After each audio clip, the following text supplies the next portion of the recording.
जैसे कि आशंका थी कि पाक नापाक साजिश करता रहेगा अमरनाथ यात्रा पर विघ्न डालने के लिए और जम्मू कश्मीर में सांप्रदायिक दंगे करवाने के लिए हर एडी जोटी का जोर लगाएगा और लगाया भी है। मगर प्रशंसनीय है सुरक्षा बल और भारतीय जनता जो इस समय कश्मीर से कन्याकुमारी तक वार्षिक बाबा अमरनाथ की यात्रा पर आई हुई है। नमस्कार, मैं हूं हरबंश नागोके। जैसे आपको बताया था, यही एक धर्म जो चौथे प्रहरी का होता है और ये हमने क्रम लंबे समय से शुरू किया और जब जब वार्षिक बाबा अमरनाथ की यात्रा आती है हमारा प्रयास होता रहता आपको यात्रा का पूरा विवरण सुबह सुबह ही दे दे। और उसी क्रम को जारी रखते हुए ये आपको बताता चलूं कि नापाक साजिश कल दो जगह हुई है। एक सांप्रदायिक दंगे भड़काने के लिए नगरोटा, जहां उत्तरी कमान की 16वीं कोर का मुख्यालय है, उससे बस थोड़ी ही दूर एक नारायणी खूह है जहां पांडवों ने कुआं खोदा था जब वो महाभारत काल में यहाँ आए थे। और वहां पर था, वहां पर एक हनुमान जी, बहुत पुराना मंदिर है। वहां पर कुछ युवकों ने देखा, नगरोटा के पास है, कि कुछ उस पवित्र हनुमान जी के मंदिर के अंदर से कोई धुआं निकल रहा था। जब बच्चों ने आगे बढ़ के देखा तो एक व्यक्ति अंदर से, मंदिर के अंदर से भागता हुआ आए देखा और वहां उन्होंने ये देखा कि धुआं था। वहां पर श्री हनुमान जी दूसरी मूर्तियां खंडित कर दी गई थी, तोड़ दी गई थी। जैसे ही इन बच्चों ने हल्ला मचाया, भारतीय सेना भी पास में है और नगरोटा, जैसे आपको बताया, 16 कोर का हेडक्वार्टर है, यहीं पर पुलिस स्टेशन भी है और कड़ी सुरक्षा होती है। हालांकि इस रूट से वार्षिक बाबा अमरनाथ यात्रा नहीं जाती है। नगरोटा से जो नया सिलसिला बना है, बाईपास से जाता है, जो जगती से आईआईएम आईआईटी की तरफ से होता हुआ जाता है। ये यात्रा तो पहले इसी नगरोटा 16 कोर के हेडक्वार्टर के पास से जाती थी, वैसा नहीं था। मगर तुरंत प्रशासन जो है वो हरकत में आया। वहां पर जो एसडीपी हैं, एसडीपीओ हैं, आकाश जी, वो वहां पहुंचे और पहुंचे। बात स्वाभाविक है, जब ये पता लगी जम्मू में आक्रोश होना था, बजरंग दल था या सनातन धर्म था और कई संगठन थे जिन्होंने इसको बहुत गंभीरता से लिया और रात को ही उन्होंने प्रदर्शन जारी कर दिया। प्रशासन भी चौकस था। उन्होंने इस तरीके से, जम्मू प्रशासन ने भी वही एक अच्छा रोल किया जिस तरह रियासी में इस तरीके का रोल पहले ही किया गया था। धर्माड़ी स्थान था, 29 जून को इस तरीके की नापाक साजिश की गई थी। तब जब ये बात रियासी वासियों को पता लगा, वो आक्रोश में आए। उन्होंने भी बड़ा मानवता का पर्चा देते हुए अपने आक्रोश को जताने के लिए डिप्टी कमिश्नर रियासी के पास पहुंचे और उन्होंने उनके आवास पर ही मुलाकात की और उसके बाद तुरंत कार्रवाई की। अभी तक काफी लोगों को हिरासत में लिया गया है, पूछताछ जारी है। जब तक आपको सीधा प्रसारण दे रहा हूं, ऐसी ही कार्रवाई यहाँ हो गई है, चौकसी और बढ़ा दी गई है। 2 दिन पहले मैंने कल आपको जो समाचार इसी मीडिया में दिया कि हमने कल परसों विशेष तौर पर जम्मू से कठुआ की यात्रा की, लंगर लगे हैं, सुरक्षा की कैसी व्यवस्था थी। और ये देखकर संतोष हुआ कि हमारी पुलिस प्रशासन पूरी तरीके से सक्रिय है। कल ही आपको बताया था कि नापाक साजिश और भी अंतर्राष्ट्रीय सीमा पर कठुआ जिला में हुई, जहां पर यह पता लगा कि एक और सुरंग बनी है। उसके लिए तुरंत सुरक्षा बलों ने अत्याधुनिक गैजेट्स लेकर शुरू की। मगर ये थोड़ी अफवाह निकली, मगर कुछ बात सच भी थी। वो थी कि खड्डा बना हुआ था, जिससे ये कुछ संकेत उभर रहे थे कि शायद ये सीमा पार से सुरंग बनाई है। पहले भी इस तरीके की घटनाएं हुई है और तभी प्रशासन सक्रिय था। इधर जब देखा कुछ स्थानों पर लंगर लगे हैं, लंगरों में उतनी संगत नहीं है। 2 कारण हैं। एक तो जो लंगर लगे हैं कुछ ऐसे स्थान पर लगे हैं, राष्ट्रीय राजमार्ग जो नया विस्तारीकरण हो रहा है उससे काफी जगह खड्डे हैं और सही दिशा नहीं है। हालांकि जो प्रमुख लंगर जम्मू से लेकर लखनपुर के बीच लगे हैं, उन्होंने अपने एक साइन बोर्ड भी दिए हैं। फिर भी कुछ ऐसे लंगर हैं जो बहुत पुराने हैं। खास करके जो कठुआ में एक लंगर बना हुआ है उसमें लगातार वो बहुत यात्री श्रद्धालु आते हैं। अब जब बात करें, कोई भी घर नहीं है। उधर से दूसरी सबसे बड़ी पाकिस्तान ने जो नापाक साजिश की थी, उसको सुरक्षा बलों ने विफल करते हुए दक्षिण कश्मीर में 4 आतंकवादियों को मार गिरा। यही किया जा रहा है कि ये सभी आतंकवादी एक बार वार्षिक बाबा अमरनाथ की यात्रियों को निशाना बनाने के लिए इधर आए थे, मगर सुरक्षा तंत्र हमारा काफी सक्रिय है और उन्होंने इसको विफल किया। और कुलगाम के चिनी गांव एक जगह है, वहां पर 4 आतंकवादियों को 2 अलग अलग मुठभेड़ों में मार गिराया। इसमें हमारे भारतीय सेना के एक जवान को बलिदानी भी होना पड़ा है। कड़ी सुरक्षा है और इसी कड़ी सुरक्षा के बीच आज प्रातः फिर से 238 वाहनों का काफिला, पूरी सुरक्षा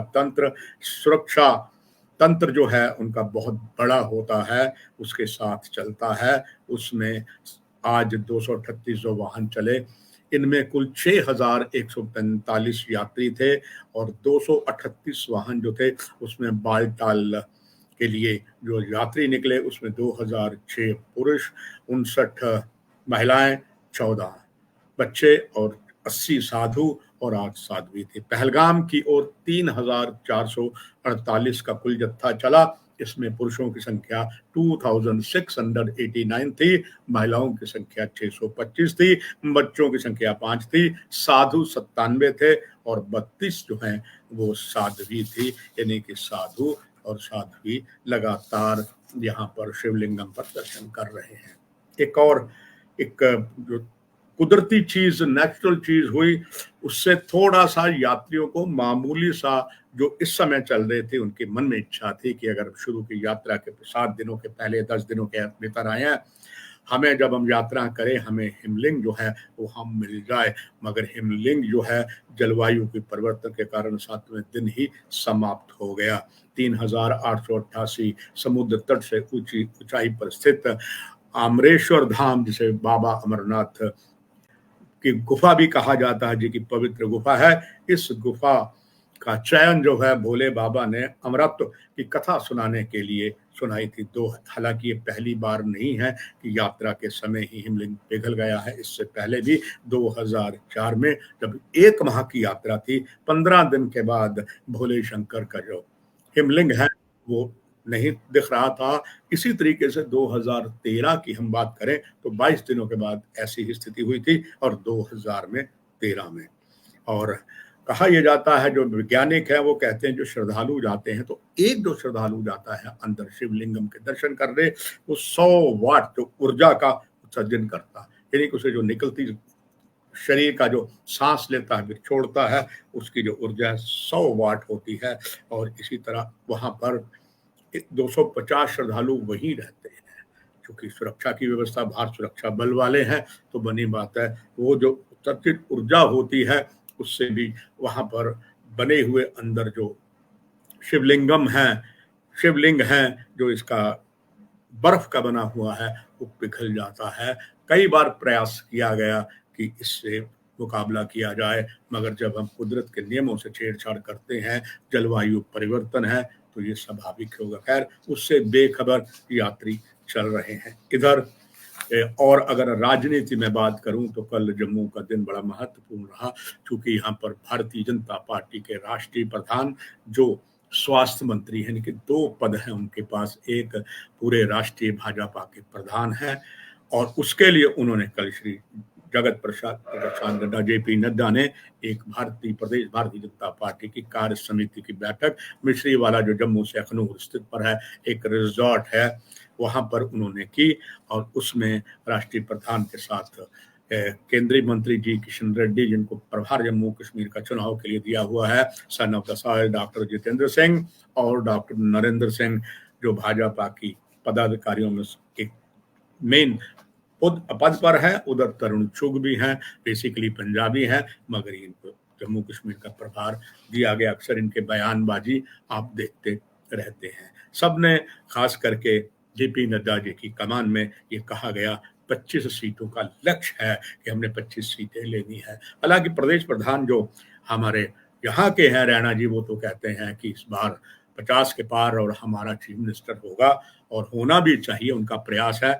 मगर अभी अगर मैं ये बात जोड़ दूं, अंगूर अभी खट्टे हैं, क्योंकि प्रदेश भारतीय जनता पार्टी ने वो नहीं किया जिसकी यहाँ की जम्मू कश्मीर की चाहत थी। यहाँ तक कि जब चुनाव लड़ा तो एक शब्द जुड़ गया भारतीय जनता पार्टी जम्मू कश्मीर के साथ, रण छोड़ भारतीय जनता पार्टी, क्योंकि आपने मैदान ही छोड़ दिया। क्योंकि 3 जो सीटें लोकसभा की थी उसमें आपने अपना कैंडिडेट ही नहीं खड़ा कर दिया। आप दूसरों के बैसाखी के सहारे चलते रहे, उन बैसाखियों के सहारे जिन्हें भाजपा की बी टीम कहा जाता है। अगर उनकी अपनी ही टांगे कमजोर हो तो आपको क्या वो दे सकते हैं, ये बात पूरी तरीके से प्रमाणित हो गई। फिलहाल वो तो है, कल की बात छोड़ो, कल की बातें, कल की बात पुरानी, आज की बात करते हैं। तो जेपी नड्डा की कमान में 50 सीटों का लक्ष्य रखा गया है और उसके लिए मेहनत करनी पड़ेगी। और उसके लिए सबसे ज्यादा जो मेहनत, जब प्रभार दिया हुआ जी किशन रेड्डी के साथ ही साथ जिम्मेदारी तो डॉक्टर जितेंद्र सिंह की, और जम्मू के जो सांसद हैं जुगल किशोर की भी बनती है, करण चुग की भी बनती है, अशोक कौल की भी बनती है। कितना सफल होते हैं आने वाला समय बताएगा, क्योंकि जनता ही जनार्दन है, जनता ही आपको तख्त पे बिठाती है और तख्त से नीचे भी गिराती है, ये बात तय है। साथ ही साथ प्रजातंत्र अगर सही तरीके से चला जाए उसका एक दायित्व है। आपको पता है विश्व का सबसे बड़ा जो पत्रकार पहला था वो नारद मुनि थे, और वो सब बात बड़े प्यार से कह जाते थे। खैर, हम तो नारद मुनि जी की चरणों की धूल के बराबर भी नहीं है, मगर अपनी 3 दशकों से ज्यादा पत्रकारिता में हमेशा किया ना कहूं से दोस्ती, ना कहूं से बैर। मगर और एक और खुशी की बात है कि जैसे आपको बताया कि राष्ट्रीय प्रधान श्री जेपी नड्डा के पास 2 जिम्मेदारियां, एक भाजपा के राष्ट्रीय प्रधान, साथ में स्वास्थ्य मंत्री। और स्वास्थ्य मंत्री के नाते खबर ये है कि आज वो all India institute medical science जो जम्मू पठानकोट राष्ट्रीय राजमार्ग जम्मू से 27 किलोमीटर दूर विजयपुर के पास बना हुआ है। और ये जितने भी इसमें देश में इस समय एम्स हैं उसमें सबसे अनूठा, सबसे यूनिक, सबसे बेस्ट टेक्नोलॉजी का है। उनकी वहां पर आज जा रहे हैं और वो वहां की स्थिति का जायजा लेंगे। इससे 2 दिन पहले जम्मू कश्मीर स्वास्थ्य विभाग के उच्च अधिकारी जो आए थे, प्रमुख सेक्रेटरी और दूसरे उनके पदाधिकारी आए थे, उनको जो खबर है यहाँ के सर्वा प्रोफेसर डायरेक्टर शक्ति गुप्ता ने जो बताया, वहां से सूत्र बताते हैं एम्स के जो बहुत से हैं कि बहुत ज्यादा प्रसन्नचित हुए स्वास्थ्य शक्ति देखकर, और उन्होंने पूरी तरीके से प्रशंसा की। और इसके बाद अब स्वास्थ्य मंत्री का आना, उनका जायजा लेना, और इसके बाद अब ओपीडी बहुत जल्दी शुरू होगी। कईयों को इस बात का मलाल है, गुस्सा है, को थोड़ा थोड़ा कहीं से दुष्प्रचार चलता है, मगर दुष्प्रचार को हम गलत नहीं कह सकते, क्योंकि चर्चा चलती है एम्स लंबे समय से पहले प्रधानमंत्री ने इनॉग्रेशन कर दी। जम्मू और श्रीनगर में 2 एम्स बनाए गए थे, मगर ये बात है कि जो श्रीनगर का एम्स बनाया जा रहा है वो तो अभी तक बिल्डिंग नहीं हुई। यहाँ तो लगभग सब कुछ सज धज के तैयार है, स्टाफ भी जो है काफी शिफ्ट वहां हो गया है। यहाँ तक कि कहते हैं कप्तान की जिम्मेदारी ज्यादा होती है, तो सबसे पहले जो वहाँ आवास बने हैं वो सबसे पहले प्रोफेसर डायरेक्टर डॉक्टर शक्ति गुप्ता गए वहां पर परिवार के साथ, और वहां पर उन्होंने जो रेजिडेंशियल है एम्स का, वहां उन्होंने 1 महीने से ज्यादा हो गया है वहां जा रहे हैं। तो जब कप्तान खुद ग्राउंड पे हो तो बाकी भी जा रहे हैं, बाकी जा रहे हैं, सब तैयारियां हैं। आज ये भी एक नया होगा, उसमें जो भी होगा प्रजातंत्र के चौथे प्रहरी के नाते मेरा फिर दायित्व होगा कि आपको बताऊं कि अगर जेपी नड्डा स्वास्थ्य मंत्री कम राष्ट्रीय प्रधान जाते हैं वो क्या क्या देखेंगे। मेरा पूरा प्रयास होगा वो कहीं ना कहीं से एक कह लें एक जुगाड़ करके, रिक्वेस्ट करके, सूत्रों से लेकर या कुछ करके मैं आपको सारी चीजों से अवगत कराऊंगा। फिलहाल इस कार्यक्रम की यही समाप्ति। नमस्कार।